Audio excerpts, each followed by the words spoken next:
দুৰ্নীতিৰ বিৰুদ্ধে কঠোৰ হওয়ায় কাল হল মনীষ বৰকাকতিৰ CLFৰ দুৰ্নীতিৰ বিৰুদ্ধে তীব্ৰ প্ৰতিবাদ সাব্যস্ত আত্মসহায়ক গোটৰ শ সদস্যৰ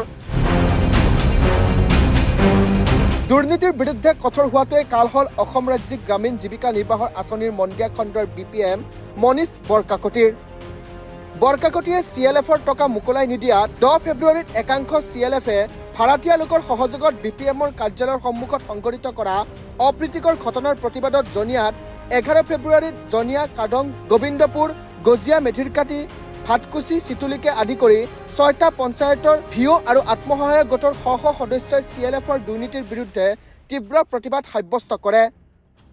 নিকা আৰু সততাৰে কাম কৰিবলৈ গৈ BPM মনীষ বৰকাকতিৰ দুৰ্নীতিপৰায়ণ মহামিলন CLFৰ সভানেত্ৰী মাৰ্জিনা খাতুন, সম্পাদিকা আঞ্জু মনুৱাৰা আৰু বুককিপাৰ আকলমী হাতৰ ৰোখত পৰিবলগীয়া হয় বুলি একাংশ ভিও আৰু আত্মসহায়ক গোটৰ সদস্যই মন্তব্য কৰিছে।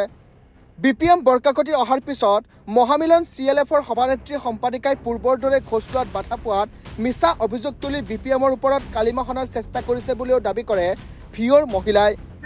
মই তাৰমানে মহামিলন CLFৰ সদস্য হয়।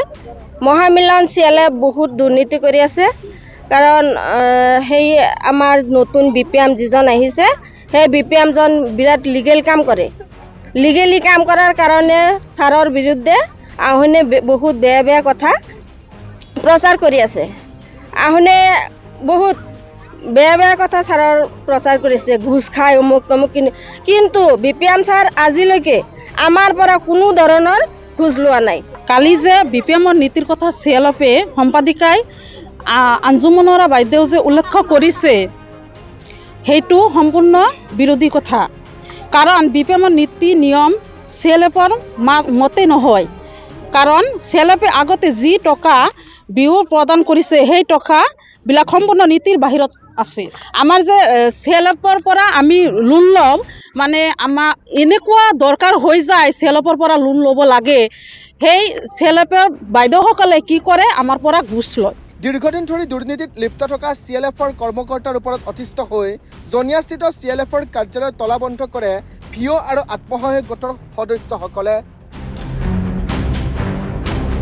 মুক্ত আমাৰ এখন ব্লক লাগে, ব্লকখনত আমাৰ BPM ছাৰটো সেইজন ছাৰে লাগে, আৰু আমাৰ মহামিলন CLFৰ গোটেই কমিটিখন চেঞ্জ কৰি দিব লাগে। কাৰণ কিয়, তেওঁলোকৰ মানে আমাৰ হীনমান্যতাৰ কাৰণে আমি বহুত ভুগি আছোঁ। আজি আমি CLF গঠন হোৱাৰ আগৰ পৰাই জড়িত ভিওৰ লগত, কিন্তু আমি যিদিনাখন CLF গঠন হয় তেতিয়াও আমি আহিছিলোঁ। আজি ইমান বছৰ ধৰি আমি আছোঁ, কিন্তু আমি কোনোদিনে তাৰমানে তেওঁলোকৰ পৰা সঁহাৰি নাপাওঁ। আমি টকা বিচাৰি